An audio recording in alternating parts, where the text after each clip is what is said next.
Normally, when we talk about national security and public safety, we talk about federal governments, not municipal ones. But do the latter have a role?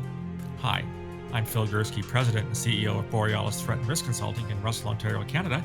You're listening to Canadian Intelligence, a podcast about national security and public safety.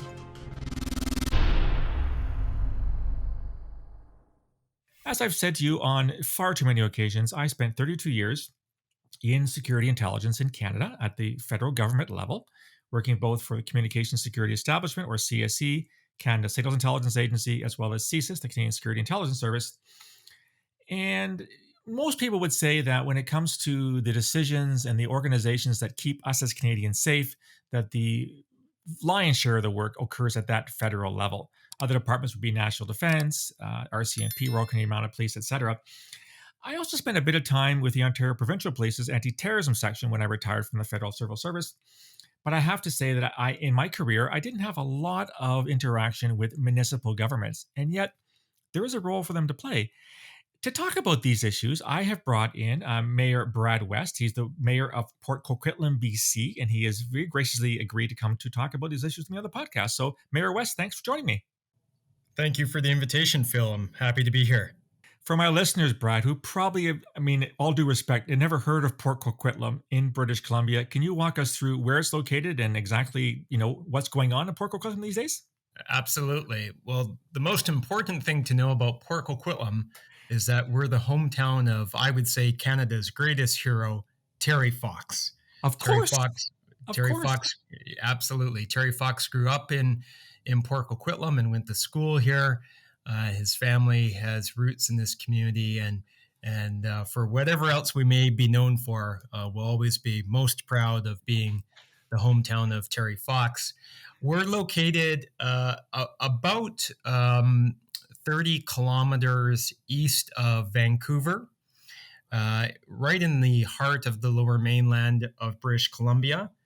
We're a growing city of about 60,000 people right now. I've lived in the city my entire life. It's a tremendous place to live. It was an amazing place to grow up. I'm raising my family here and so privileged to be the mayor of my hometown. Salt of the earth people.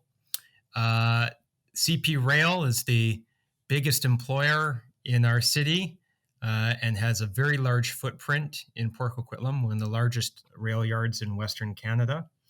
And I would say that Port Coquitlam is home to, as I said, salt of the earth, decent, hardworking people. And it's a great place to be.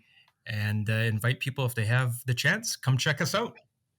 Well, I see that as a great advertisement for your town, Mayor. And for those of you, some of my listeners aren't Canadian. If you haven't heard of Terry Fox, Google him, because he's one of the most extraordinary individuals ever to have lived, not just in Canada, but elsewhere, for what he did in the aftermath of having contracted cancer. Mayor, as I said in the introduction, normally when we look at items about public safety and national security, we don't tend to think about municipalities and municipal governments.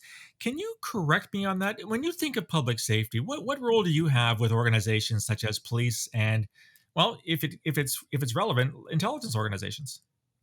Yeah, I think you're absolutely right that municipalities and local government are often not thought of when it comes to these issues, but there is a role to play. Now, particularly when it comes to policing, we do have responsibility to ensure community safety, to ensure that people in our cities feel safe.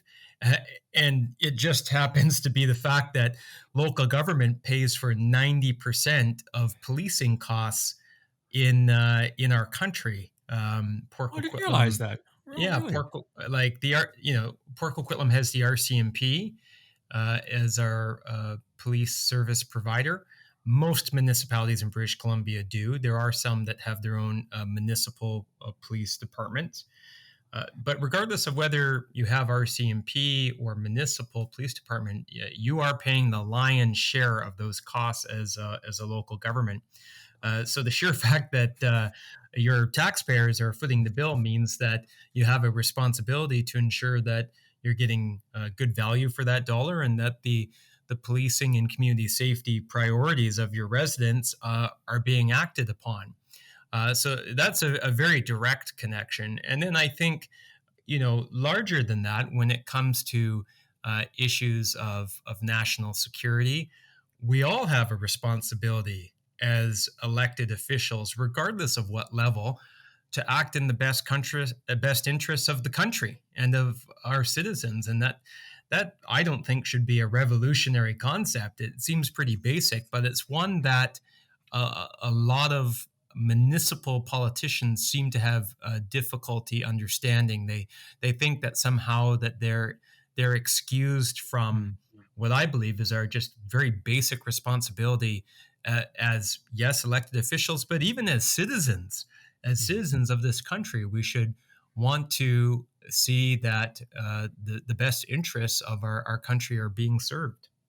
I think it's a very good point, Mayor. I certainly, in my career at CIEh, we dealt with national security threats like terrorism and espionage and foreign interference, but the actions of those nefarious actors that were against Canada and against Canadian interests were acting at the municipal level in many ways. And so they're in your backyard. So even if you have federal organizations looking at investigating these people to try to prevent them from harming our interests, the end of the day is that if they do anything badly, it's actually going to happen on your turf.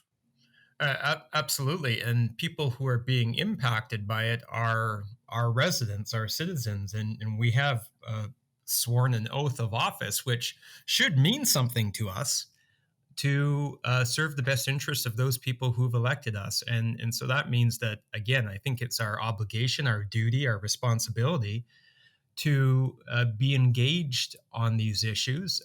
I'm not saying that it needs to become someone's full-time job as a mayor or city councilor, but certainly to have an awareness of the hostilities that are all around us, and the foreign actors who are involved in trying to expand their influence in decision making in our country. And people can't claim to be naive to this anymore. That, I think, was what was the excuse quite often before. Oh, I had no idea. Well, the reality is that our national security establishment and agencies, along with many journalists and people like yourself, have been raising red flags, have been sounding the alarm.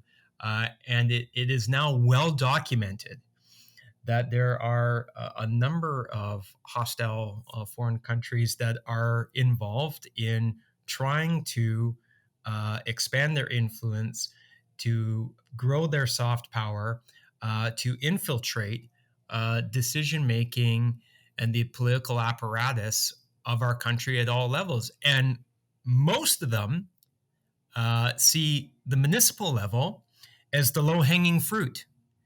And it's been interesting to see they have focused a lot of their attention on the municipal level, precisely because I think there is this sort of sense of detachment that some municipal politicians have, and it makes for fertile ground for those who certainly are not serving the interests of our country. I'm going to get back to that in a second, Mayor, but I want to pursue that for a second. I do know that on occasion, mayors and city councils across the country get together in various forums to talk about issues. I'm sure that in your time as mayor of Port Coquitlam, you've probably had contact at a minimum with other mayors in the BC Lower Mainland, if not BC, and perhaps beyond the province. In your experience, Mayor, are these issues ever raised at these meetings of mayors across Canada? Never. I cannot recall, save for, and I know we'll talk about this, a particular Union of BC Municipalities We're going to conference. get there in a second, absolutely. With the exception of that, I cannot recall a single utterance of this issue at any meeting. Um, which, again, when you think about uh, just the magnitude of what we're enduring and have been enduring, vis-a-vis two of our citizens being kidnapped and held hostage by the Chinese Communist Party, and a variety of other things, that it might be worthy of a mention, but it hasn't happened. Okay, so let's get to the meat of the problem, Mayor. I'm quoting here from an article in the BC edition of CTV, one of Canada's national news broadcasters. It dates from September of 2019. I'm just going to quote a few things from here, and then get you to weigh in on this. Port Coquitlam Mayor Brad West crashed a reception held in Vancouver and paid for by the Chinese government with 24 Tim Hortons donuts. Attached to each box was a picture of a detained Canadians Michael Spavor and Michael Kovrig. Quote, "We wanted to send a message that there are people, including elected officials, who care about them, who haven't forgotten about them, and who will stand up for them." He went on to say, "Why would the government of China write a check to the UBCM, I guess that's the Union of BC Mayors, to have access to mayors and city councilors? Are the goodness of their hearts? No, they have an agenda." Quite for those of you who aren't familiar, I'm surprised if you're not. Of course, Michael Spavor and Michael Korvig were recently released by the government of China. They were picked up 3 years ago in retribution for Canada's attention of the CFO of Huawei. The whole thing's been resolved. Everyone's happy. But back in 2019, these two Canadians were held and illegally by the Chinese government, made all kinds of false claims against them in order to put pressure on us in Canada to release the CFO of Huawei. May I ask, perhaps a silly question, what led you to take 24 two boxes of Tim Hortons donuts, and Tim Hortons, for those who don't know, are they sort of Canada's national donut, with pictures of the two Michaels on them? Well, the simple answer is that I was asked to do it, and so I said yes. What happened was, so at the Union and BC Municipalities conference that had several thousand locally elected officials here in British Columbia attend. So you've got the mayors and city councilors and of just about every city and town in our province, plus elected officials from the provincial and federal level there as well. It's a fairly big to do, and I had become aware of the fact that the UBCM was accepting sponsorship from the Chinese government for this conference.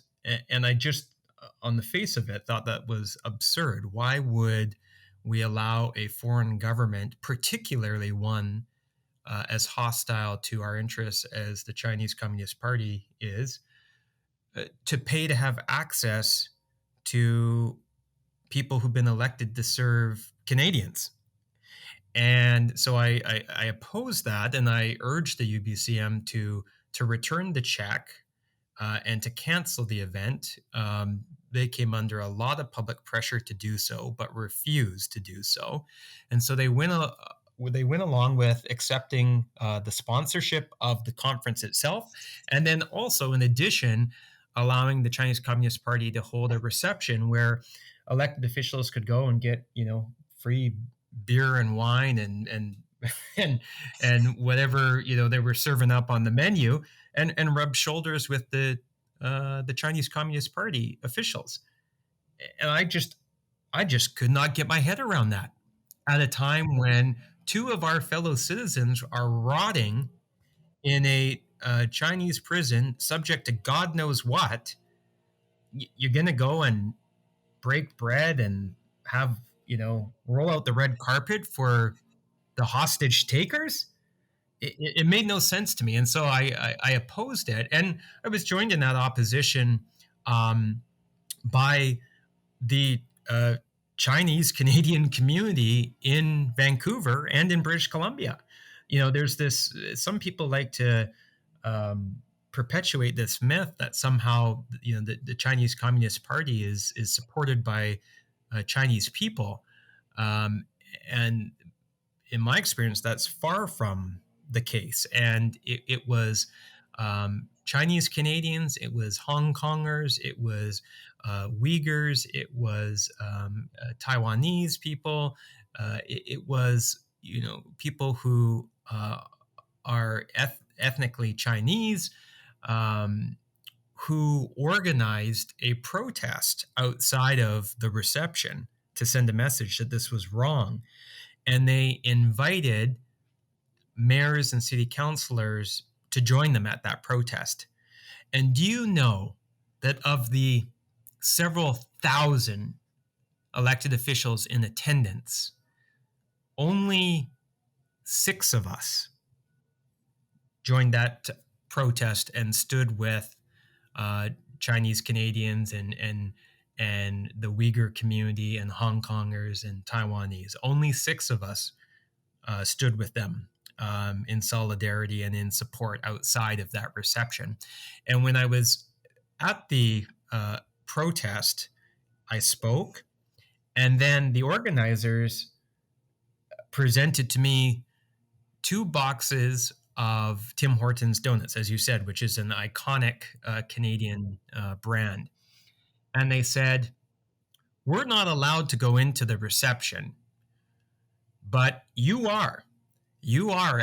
As a mayor, funny enough, as a mayor, I had been invited to go to the reception. And so they said, "Would you take these 2 packages into the reception and try to give them to one of the Chinese consulate officials?"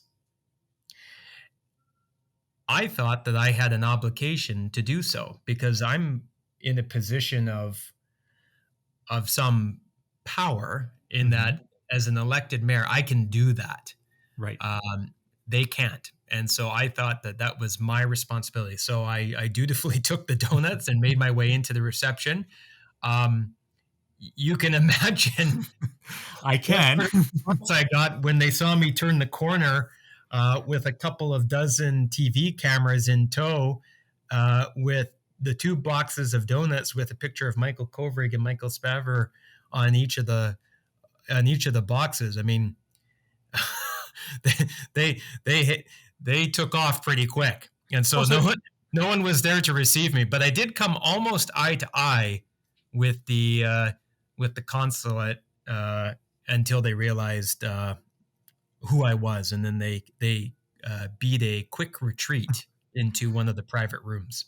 So they didn't have the donuts. Why? Was there no apple fritter inside or something? Was there Boston creams weren't there? I don't know. I must have been, I don't know, no Long Johns or what it was, but I guess we got the wrong one. But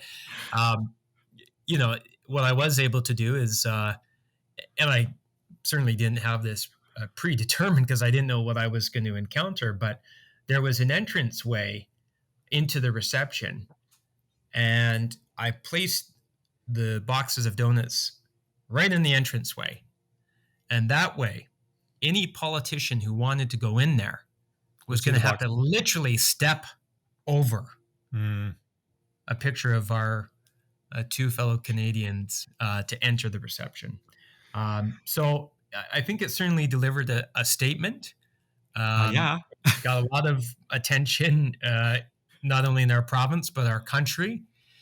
And, that was the intention, was to deliver the statement. Because, look, one of the reasons why the Chinese government does things like that is for propaganda. They want to have a big propaganda win so they can demonstrate how powerful they are. And instead, I think they were embarrassed.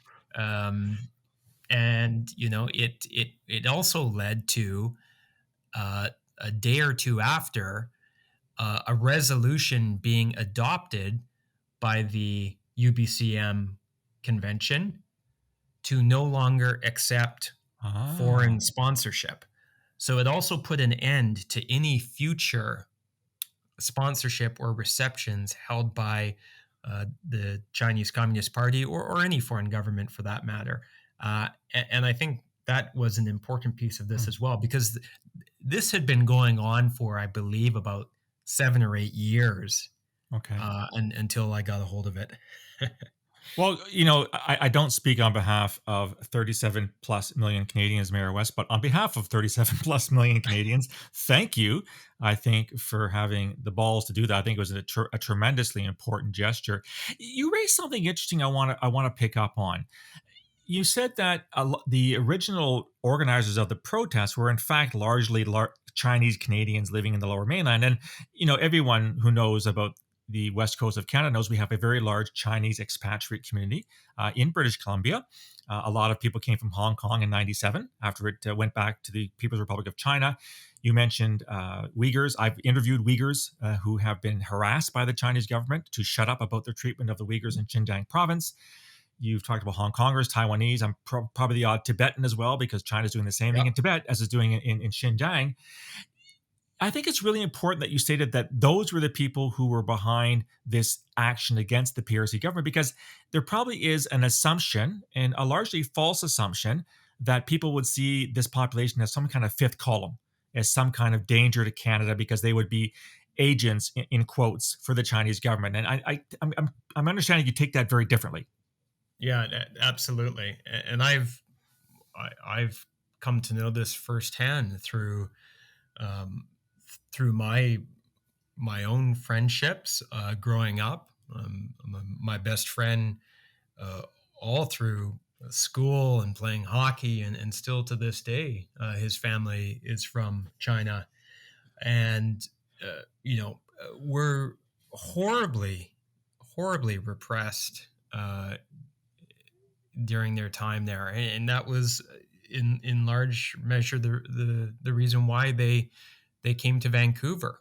Right. And it's the Chinese people who know firsthand the brutality of this regime, Exactly. and so there is lots of opposition to the Chinese Communist Party within the Chinese community.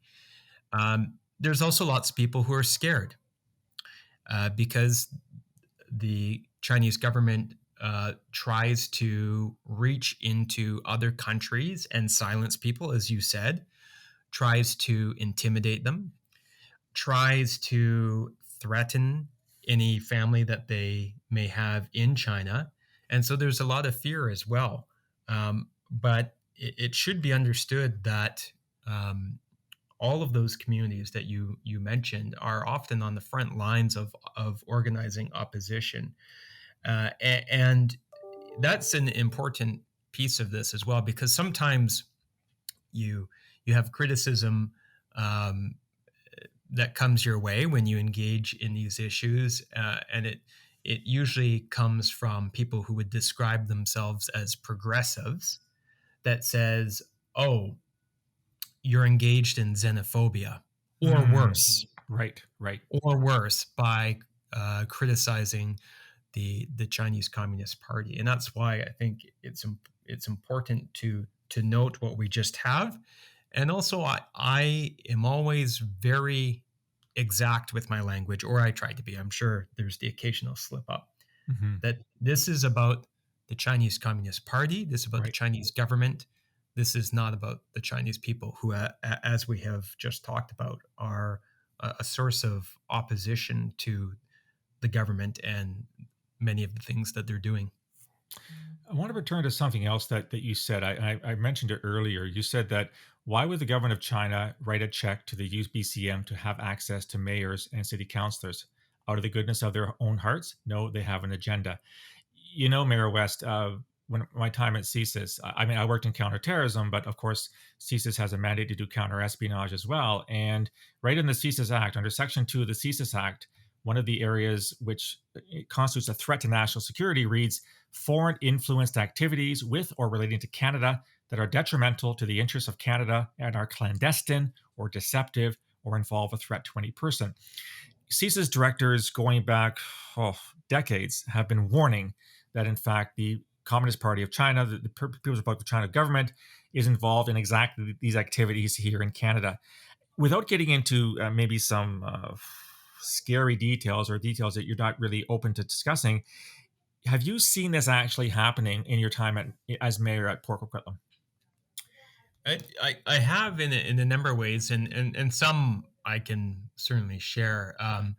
Firstly, in that I have had residents of Port Coquitlam and of places throughout Metro Vancouver come to me with stories about uh, representatives or people who claim to be representatives of the Chinese government phone them, make harassing phone calls.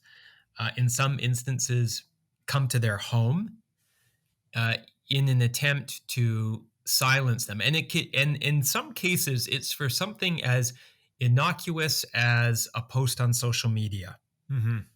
Now, these are people uh, who are residents, um, who live in our country, who are being subject to harassment, intimidation by a foreign government. And it's shocking, quite frankly, that can occur, and seems to occur fairly regularly from the stories that I've been shared, or I've heard. Um, in addition to that, um, with respect to the Chinese government's efforts um, to spread their tentacles throughout the kind of Canadian political apparatus. I mean, you have to view that reception that they would hold at the UBCM as part of that. One of the other things that I know was happening with a regularity up until really COVID-19 and the kidnapping of the two Michaels was Chinese government paid for trips to Mhm. China by elected officials, particularly mayors and city councilors. I mean, what on earth would a mayor of, and including of some small and medium-sized municipalities like mine, what on earth business would they have going to China on a free trip paid Mhm. for by the Chinese government? Like, why would that even be a thing? Well, It's a thing because I think that the Chinese government, and this has been well documented, and we see this not only in Canada but in Australia and other places. They're playing the long game, mhm. and it's about building relationships. Mhm. And maybe, and I would like to believe that maybe it starts fairly innocuously, Mhm. um, but they're very sophisticated, and you get you build a relationship with a mayor, and maybe one day they're no longer a mayor, maybe they're a cabinet minister Mm. at provincial or federal level. So Mhm. it's there's a whole bunch of that type of activity, and much more that occurs, and I've seen it, and I have uh, I've seen other mayors participate in it. I, not surprisingly, agree with everything you said, Mayor West. And I'm going to go on a limb and suppose you probably don't have access to a lot of intelligence that CSIS produces, but still, as I mentioned earlier, it's not a state secret that CSIS has warned Canadian politicians publicly for decades now that China is doing exactly what you called it, the long game, trying to establish relationships, trying to gain influence over people. Perhaps in some cases, maybe there's even hints of blackmail involved, but basically getting these leaders to see the Chinese position and support it when it suits Chinese interests. This may be an unfair question for you, but do you think that Canadian governments at all levels are doing enough about it? I know that certainly when CSIS made allegations based on intelligence that these things were going on, not only were we ignored by many governments, both conservative and liberal in nature, we are accused of making stuff up, Yeah. that China was actually our friend, and why are you besmirching the Chinese reputation? In your opinion, as the mayor of Port Coquitlam, uh, are we taking this serious enough? Not nearly enough, and you just nailed it. I mean, our intelligence services, that it's just, I just make an observation. It's so interesting that when it comes to a number of the issues that confront us as a society, we often hear from elected officials, well, we have to trust the experts. And I agree with that. Trust experts, trust professionals. That's why they're there. That's that's, they have an expertise, and we should be taking seriously their advice. And that, certainly that's been the case with respect to the pandemic, but also many other things on a number of issues. But then when it comes to this issue, we have our intelligence service full of men and women who have dedicated their lives to the security of this country. And they say, hold on, folks, we have a problem here and we need to address it. And instead of being praised for that and being responded to with a real plan of attack, they get condemned. And to me, like, if nothing else, that's evidence of the fact that the Chinese government has been successful at influencing people. When the Chinese government can get our own government to condemn our own security service, intelligence service, for raising these concerns, it tells you that on some level they've been successful. On some level, the political establishment in this country has, bit on this hook, line, and sinker, and is seeing things the way they want them to see things. And so I don't believe nearly enough is being done on that. And these are long-standing issues, and we see so much evidence of it. I mean, British Columbia, where I am, has is infamous now for being the money laundering, Yes. dirty money capital of the world. And the consequences of that for our citizens have been horrific, both in terms of we have we talk about the COVID-19 pandemic, we have an opioid crisis in British Columbia that has killed thousands and thousands and thousands of people. And most of it is due to fentanyl, which has been pouring into our province. And a lot of it comes from the People's Republic of China. And that's where it originates from. And the connection between fentanyl and organized crime and triads and the housing market and our casinos, there's been a lot of tremendous work done by a number of journalists to expose this. We have a public inquiry as we speak going on in our province into this, not because the politicians wanted one, but because the people demanded it, and they were no longer able to say no to it.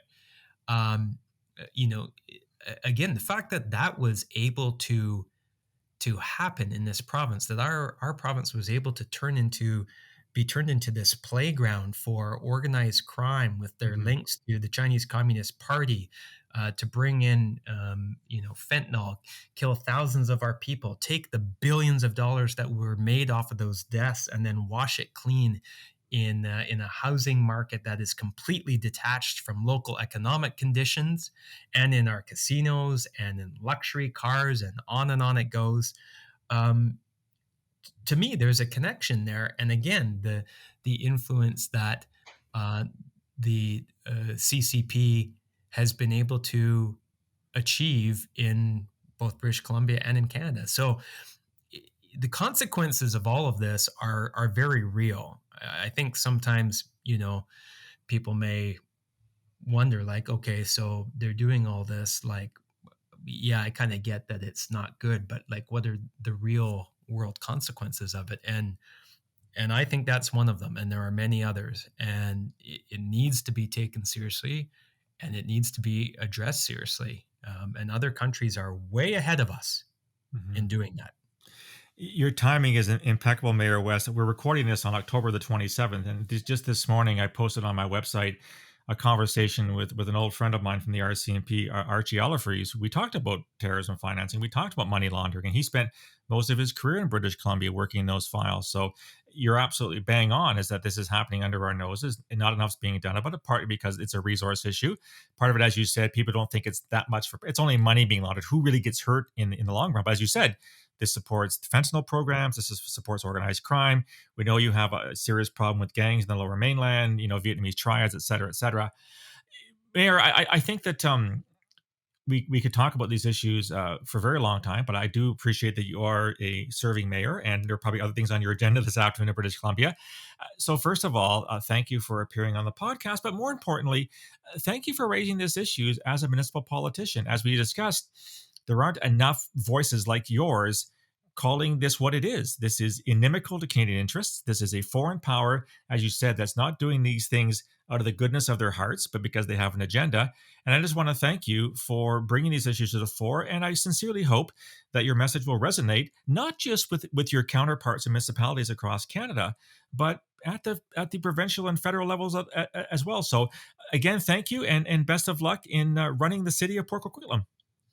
Well, thank you very much. I really appreciate your attention to this issue and many other issues that are really important to us. And it's been a real pleasure to chat with you. It's often said, well, look, you're talking about all these issues, and just stick to being a mayor. And my response to that has been that that's exactly what I'm doing. And it's a sad statement that our expectations of our elected officials have been allowed to become so low that we don't think someone can walk and chew gum at the same time. It is entirely possible to be making sure that our parks are clean and that potholes are being filled and that garbage is being picked up and all the things that we're responsible for as local governments, and also do our duty as citizens, as Canadians, as elected officials, and be standing up for what is in the best interests of our country. And so that's my position, and appreciate having the opportunity to come in and chat about it a bit. Well, I can assure listeners that you can not only walk and chew gum, Mayor, but you can do a lot of other things as well. So again, thank you for having the temerity and the boldness to state these things. It is very much a very welcome message. Well, thank you so much. All the best. That was my conversation with Mayor Brad West of Port Coquitlam. What did you think about the role of municipalities in national security and public safety? You can reach me on email, borealisrisk@gmail.com, or on Twitter @BorealisSaves. You can also find me on LinkedIn and on Facebook. If you like this content, want to get more, go to the website, borealisthreatandrisk.com, hit the subscribe button. You'll also find there a link to my latest book, The Peaceable Kingdom, History of Terrorism in Canada from Confederation to the Present, available on the website. Love to hear your feedback. I'll talk to you again soon. Until then, stay safe.